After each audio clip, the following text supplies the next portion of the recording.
नमस्कार, मैं हूं अजय प्रकाश और आप देख रहे हैं जनज्वार। देश में कोरोना के फैलने की बहुत सारी वजहें रही, लेकिन जब हम पीछे मुड़कर देखते हैं तो कोरोना के फैलने में, खासकर भारत में, जो बड़ी वजहें रही, उनमें अवैज्ञानिक चिंतन, अवैज्ञानिक सोच का तरीका और कोरोना को लेकर अविश्वास। जाहिर तौर पर अविश्वास होने के बहुत सारे कारण थे, लेकिन वह दोनों चीजें मिलने के बाद अंधविश्वास में बदल गई और इससे आज विकरालता बहुत बड़ी दिखाई दे रही है। इन तमाम सवालों पर समझने के लिए, बात करने के लिए हमारे साथ गौहर रजा हैं। गौहर रजा पेशे से वैज्ञानिक रहे हैं और अंधविश्वास के खिलाफ भारत में चलने वाले आंदोलनों में लगातार शामिल रहते हैं। स्वागत है सर आपका। हम आपसे सबसे पहले ये जानना चाहेंगे, हमारे दर्शक भी जानना चाहेंगे कि जो अवैज्ञानिक अप्रोच एक शब्द होता है, अवैज्ञानिक सोचने का तरीका, क्या वो एक बड़ी वजह रही कोरोना के फैलने में? क्योंकि नेताओं से लेकर जनता तक लगभग एक जैसी बातें करते थे कोरोना को लेकर। आप बिल्कुल सही कह रहे हैं और ये एक बहुत महत्वपूर्ण सवाल है जिस पे हमारा देश लगभग एक सदी से लगातार बातचीत करता रहा है, बहस करता रहा है कि वैज्ञानिक सोच क्या है, कैसे फैलाई जा सकती है, लोगों को कैसे ज्यादा बेहतर साइंस और जी, विज्ञान की सोच पहुंचाने का काम से लेकर के जानकारी पहुंचाने तक जी, का काम का सवाल है। जी, मेरी जो रिसर्च है, जो मैं 30 साल से कुंभ मेले के दौरान लगातार करता रहा हूं, जी, वो एक महत्वपूर्ण चीज ये बताती है कि एक आम नागरिक जो वैज्ञानिक नहीं है, जी, वो दोनों चीजें अपने दिमाग के अलग अलग कोनों में रखता है। हम्म, एक तरफ वैज्ञानिक चिंतन होता है, उसकी सोच का हिस्सा, जी, और दूसरी तरफ जो सामाजिक और धार्मिक मान्यताएं हैं, वो होती हैं जो लगातार साइंस से, विज्ञान से टकराते हैं। टकराने वाली जी, बिल्कुल। सोच है। उसमें भ्रांतियां होती हैं, उसमें अंधविश्वास होता है, मिथ्स एंड सुपरस्टिशंस होते हैं, ऐसी कहानियों के ऊपर यकीन करना होता है जो अद्भुत होती हैं बिल्कुल, और बिल्कुल। उस पे एक आदमी यकीन करता है। तो समय हम हमारा जो चिंतन होना चाहिए, जो लोग साइंस कम्युनिकेशन की बात करते हैं, जो लोग ये समझते हैं कि हमारा संवैधानिक दायित्व है समाज के अंदर लगातार वैज्ञानिक चिंतन को फैलाना, जी, उनको ये समझना चाहिए कि एक आम आदमी अलग अलग मौकों के ऊपर अलग अलग तरह से रिएक्ट करता है। जब वो मंदिर और मस्जिद के अंदर जा रहा होता है या जब वो प्रवचन और मजलिस सुन रहा होता है, तो उसकी मानसिकता अलग होती है जी, बिल्कुल।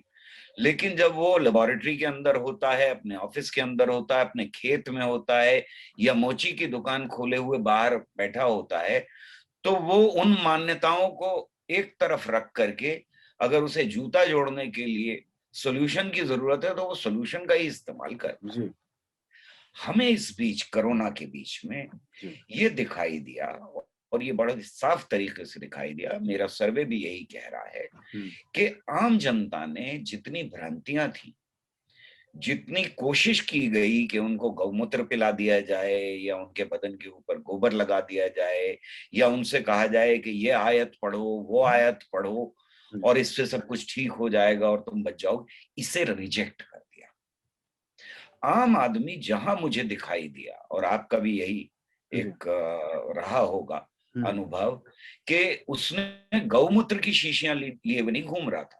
बिल्कुल। एक ठेले वाला, एक सब्जी वाला, वो गौमूत्र की शीशियां लेके नहीं घूम रहा था कि भाई इससे हाथ साफ कर लो।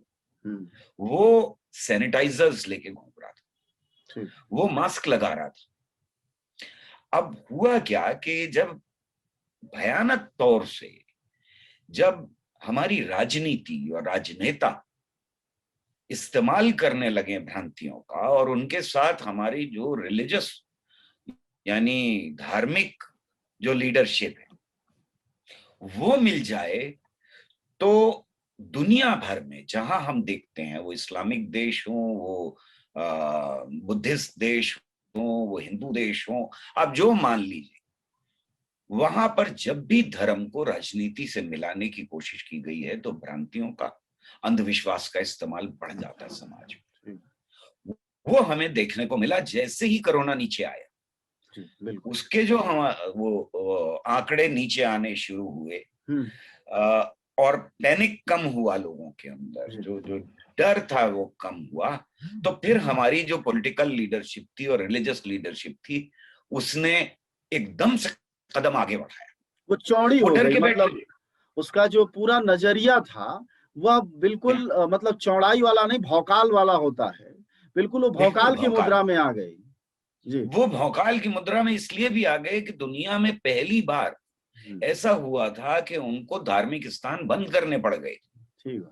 उनको वो स्थान बंद करने पड़ रहे थे जहां से मिथ्स और सुपरस्टिशंस के प्रोडक्ट निकाल करके लोगों को परोसे और बेचे जाते थे। बिल्कुल। वो फैक्ट्रियां बंद करनी पड़ गई थी, जो बाबा चला रहे थे, जो पीर और फकीर चला रहे थे, वो सारी फैक्ट्रियां बंद हो गई उनकी। और ये पहली बार दुनिया में हुआ और दुनिया भर में करना पड़ा उनको। तो जब वो बिलबिला के बाहर निकले और उसके साथ राजनेता मिल गए, तो हम देखते हैं कि हमारे देश में स्कूल, कॉलेज, यूनिवर्सिटी, दफ्तर ये तो बंद रहे, लेकिन सबसे पहले हमने उन धार्मिक स्थानों को, उन बाबाओं को, उनको खोल दिया। पहला कदम इस देश में ये उठाया गया और ये राजनीतिक कदम था। इन जगहों को खोलना, मैं इसको आज की राजनीतिक लीडरशिप और आज की सरकारी लीडरशिप, इन दोनों को जिम्मेदार ठहराता हूं। आज जो स्थिति हम देख रहे हैं, सबसे पहला काम हमारे प्रधानमंत्री ने, जो दुनिया की सबसे बड़ा लोकतंत्र है, उसके प्रधानमंत्री ने पहला बड़ा काम क्या किया? उन्होंने पहला बड़ा काम किया कि वो एक मंदिर को बनाने में लग गए। किसी यूनिवर्सिटी को उन्होंने नहीं खोला, उसके इनॉग्रेशन के लिए नहीं जाता, मैंने अस्पताल नहीं खोले, नए अस्पताल कोई नहीं खोला। जरूरत इस बात की थी कि सारी दुनिया के साइंटिस्ट, और अगर मेरे आप पिछले लेक्चर जो मैं उस जमाने में दे रहा था वो भी उठा के देखें, तो खतरा टला नहीं है, ये लगातार कह रहे हैं। ये बड़ी सिंपल सी बात है। आप उन जगहों के ऊपर, जिन जगहों पे जो चाइना में नहीं थी, चीन का हिस्सा नहीं थी, वहां पर लोग पहुंचे, वहां पर तेजी से फैला। जहां नहीं था कोरोना, वहां तेजी से फैला। हमारा देश बड़ा व्यापक था, हमारे पास 3 महीने बाद आया, हमारी सरकार सोती रही 3 महीने तक।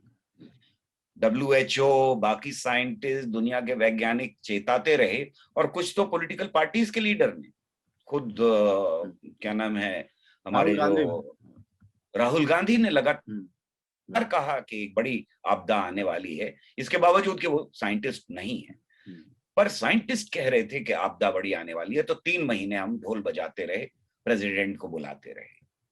उसके बाद जब आपदा सर के ऊपर आ गई और फैलना शुरू हुआ, तब हमने थाली पीटो, दिया जला लो, लाइट्स ऑफ कर दो, ये करवाया पूरे देश से।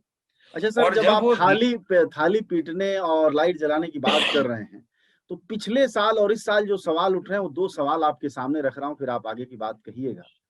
जी। थाली पीटने को लेकर ये बात थी कि थाली में जो तरंगे उठती हैं, जो आवाज निकलती है, जो गर्मी निकलती है, उससे जो है वो वायरस मर जाएगा, ये बात थी। और दिया जलाने से, हाँ, दिया जलाने से वो भी मरता है, हाँ, भाग जाएगा। दूसरी बात, अब इस साल जो लोग विरोधी हैं, जो लोग नाराज हैं इन मूर्ताओं से, वो एक नया मजाक लेकर आए हैं जब ऑक्सीजन की कमी हुई है, और वो ये कह रहे हैं कि चूंकि आर्य समाजी लोग ये कहते हैं कि हवन करने से ऑक्सीजन बनता है और हवा साफ होती है, तो क्यों नहीं वो हवा साफ कर रहे हैं और खूब सारा हवन कर रहे हैं।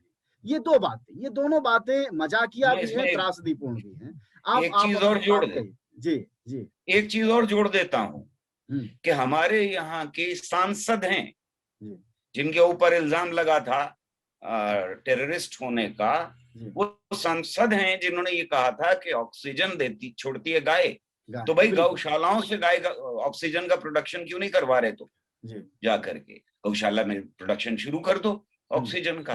तो ये हैं बेवकूफी की बातें, ये खुद यकीन नहीं करते हैं ये लोग, हमें ये समझना चाहिए। वो चाहे पाकिस्तान में लीडरशिप, मुस्लिम लीडरशिप रही हो या हमारे यहाँ हिंदुत्ववादी रहे हो, ये खुद यकीन नहीं करते इन चीजों में। इनको कुछ होता है, छोटी सी चोट लग जाती है तो ऑल इंडिया इंस्टीट्यूट भागते हैं, पर औरों को ये बताते हैं कि गाय ऑक्सीजन छोड़ती है, हवन करने से सब कुछ साफ हो जाता है, वगैरह वगैरह। मेरा मानना यह है कि ये पॉलिटिकल लीडरशिप ने बहुत गैर जिम्मेदारी की हरकत की। कुंभ मेला ऑर्गेनाइज करना दुनिया ने हम देखा उसको। नॉर्मली हम कुंभ मेले के ऊपर इसलिए फख्र करते हैं कि इतने सारे लोग उत्सव में आते हैं, लेकिन कोरोना के पीरियड में आप कुंभ मेला ऑर्गेनाइज करें और उसमें एडवर्टाइज करके, गवर्नमेंट एडवर्टाइज कर करके लोगों को बुलाए, ये एक क्रिमिनल एक्टिविटी मानता हूं मैं इसको। ये जिम्मेदार ठहराना चाहिए इन गवर्नमेंट्स को, और मेरे ख्याल में लोगों को शायद कोर्ट जाना चाहिए कि ये इन्होंने इतनी खतरनाक चीजें कैसे होने दी। हमारी पॉलिटिकल लीडरशिप, जब ज्यादा से ज्यादा आपदा हमारे सामने खड़ी हुई थी, सिर्फ केसेस ही कम हुए थे। भाई जब एक आदमी से, चाइना से शुरू होकर के सारी दुनिया में फैल गया, तो अब तो हर वक्त हमारे पास हजारों में केस थे। कम हो गए थे ये अलग बात है, घट रहे थे ये अलग बात है, मेरे पास आंकड़े हैं उस जमाने के, लेकिन वो घटने का मतलब ये नहीं था कि खत्म हो गया था, उसे उन जगहों पे फैलना ही था। यूपी जाना ही था उसको, मध्य प्रदेश जाना ही था उसको, वेस्ट बंगाल जाना ही था, क्योंकि ये उस कोरोना के लिए एक नई फील्ड थी। हमारा देश कई देशों के बराबर से बड़ा है। जब हम महाराष्ट्र से चल के और यूपी पहुंचते हैं तो हम जबान और पहनावा और खान पान उसके हिसाब से बिल्कुल अलग देश जैसी जगह पहुंच जाते हैं। तो कोरोना इसमें डिस्टिंग्विश करेगा कि भाई मैंने महाराष्ट्र को कर दिया है, अब चलो भाई हिंदुस्तान से बाहर चलते, ऐसा होना नहीं था। ये तो आम आदमी भी समझ सकता है। इतनी गैर जिम्मेदारी की दिखाई है इस गवर्नमेंट ने। तो ये गैर जिम्मेदारी ही जो सरकार की थी, जो मैं आपसे पहले ही पूछ रहा था कि एक तो और अवैज्ञानिक, अंधविश्वास, हाँ, अवैज्ञानिक सोचने का तरीका और अविश्वास, ये दोनों जब मिक्सचर किए इस भारत में, तो कोरोना को लेकर एक अंधविश्वास हो गया। वह राजनीति के अंधविश्वास ने फैलाया हो, चाहे स्वास्थ्य का अंधविश्वास, एक अद्भुत था। जैसे किसान आंदोलनकारी गुस्से में चाहे जितने रहे हो, वो कहते थे हमें कोरोना नहीं होता है। जब हम लोग बिहार के चुनाव में थे, तब बिहार में गांव में लोग या अन्य गांव में भी लोग, मैं ये सिर्फ ये कह रहा हूं कि जरूर हमें ये समझना चाहेंगे आपसे कि यह जो अविश्वास की गहराई थी, जो अंधविश्वास में कोरोना को लेकर बदल गई, इसमें पॉलिटिकल लीडरशिप और जो अवैज्ञानिक चिंतन था, खासकर कम्युनिटी का अवैज्ञानिक चिंतन, समाज का, सरकार ने तो झोंका, तो सो झोंका ही, समाज ने भी, आपको नहीं लगता कि कोरोना के मतलब बहाव में लोगों को बहने दिया और सपोर्ट तक किया, इस तरह की स्थिति? देखिए शुरुआत के पीरियड में, जैसे मैंने पहले भी कहा और बार बार कह रहा हूं, हर प्लेटफॉर्म कह रहा हूं, कि वो लोग जिनकी दुकानें चलती थी वो गौमूत्र भी लेकर के आए और गाय का गोबर भी लेकर के आए। पापड़, उन्होंने पूरी भाभी जी कोशिश, पापड़ भी आ गया था। पापड़ आए, उन्होंने नींबू और मिर्च का इस्तेमाल करवाने की लोगों को कोशिश की। उन्होंने ये भी कहा कि हवन करोगे तो साफ हवा हो जाएगी, जैसा आप कह रहे थे। ये 10-15 खास तौर से भ्रांतियां फैलाने की कोशिश की।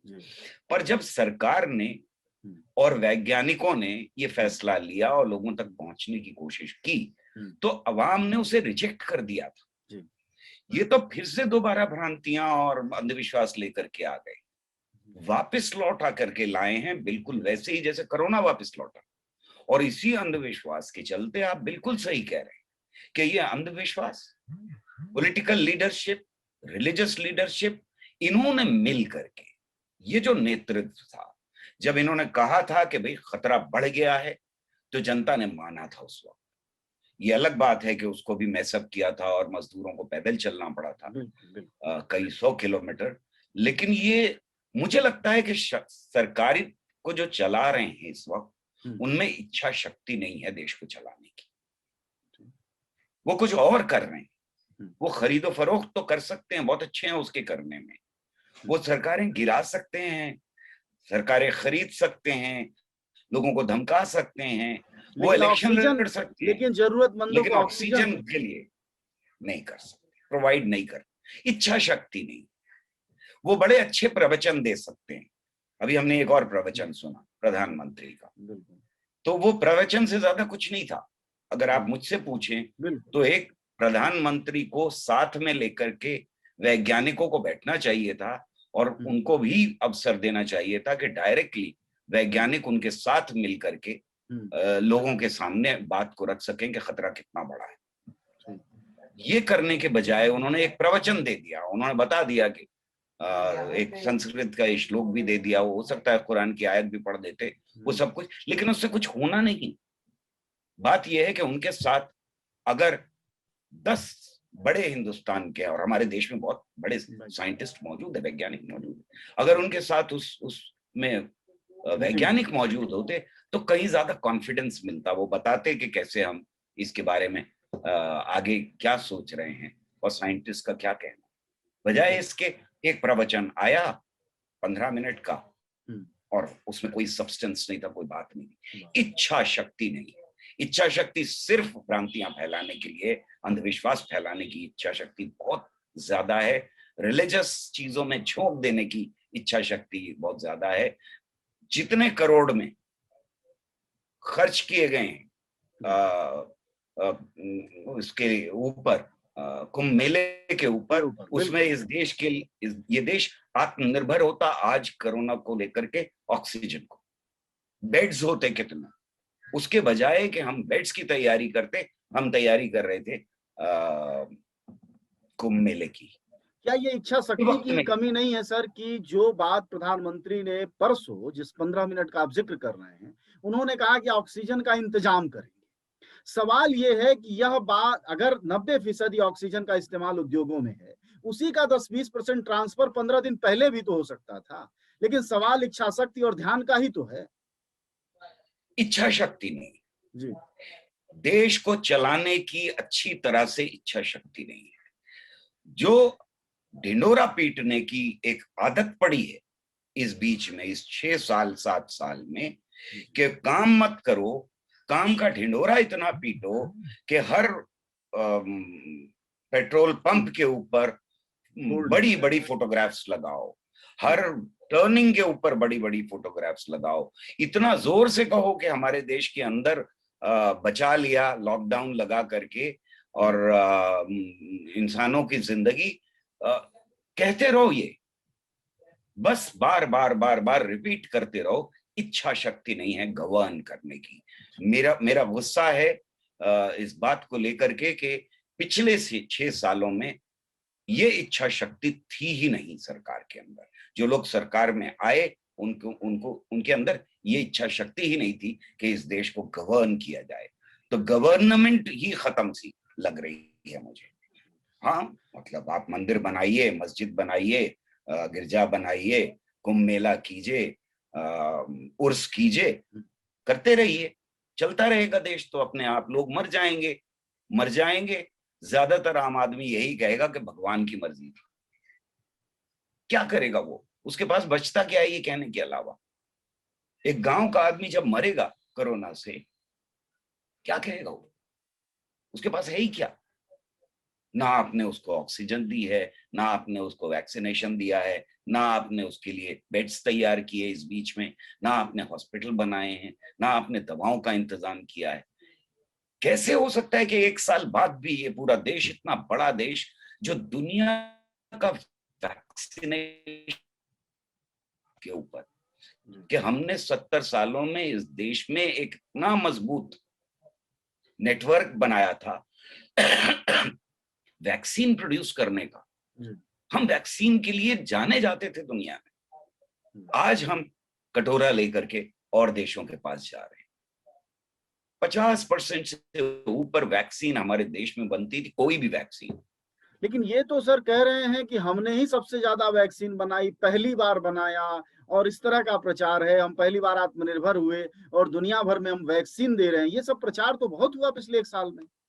हमारे साथ बातचीत कर रहे थे गौहर रजा, वैज्ञानिक हैं। उन्होंने उम्मीद जताई कि ये सरकार जिम्मेदार बने, इच्छा शक्ति लाए, और उन्हें गुस्सा भी था इस बात का कि 6 साल हो गया। भ्रांतियां फैलाने का तो विश्वास है सरकार को। जब देश कोरोना संकट के काल से गुजर रहा है, मुश्किल से गुजर रहा है, तब ये सरकार जो है वह कुंभ कर रही है, मंदिर निर्माण में लगी है, मस्जिद मंदिर विवाद, हिंदू मुसलमान विवाद में लगी है। काश हमारी देश की सरकारें इस 1 साल में अस्पताल बनाया होता, नए मेडिकल कॉलेज खोले होते, नए छात्रों को डॉक्टर और नर्स बनाए होते, तो आज ये स्थिति नहीं होती। और कम से कम ऑक्सीजन को लेकर जो फैसला हमारी सरकार ने बहुत बाद में किया है, यह समय रहते कर लिया होता तो यह स्थिति न होती। लेकिन यह सब कुछ तब होता जब हमारा चिंतन वैज्ञानिक, अप्रोच वैज्ञानिक और अविश्वास हमने जनता में न फैलाया होता। और यह दोनों मिलकर, अविश्वास और अवैज्ञानिक चिंतन, ने इस देश में कोरोना को लेकर जो अंधविश्वास पैदा किया है, उसके कारण पूरा देश इस समय जान पर बन आई है देश की। शुक्रिया सर।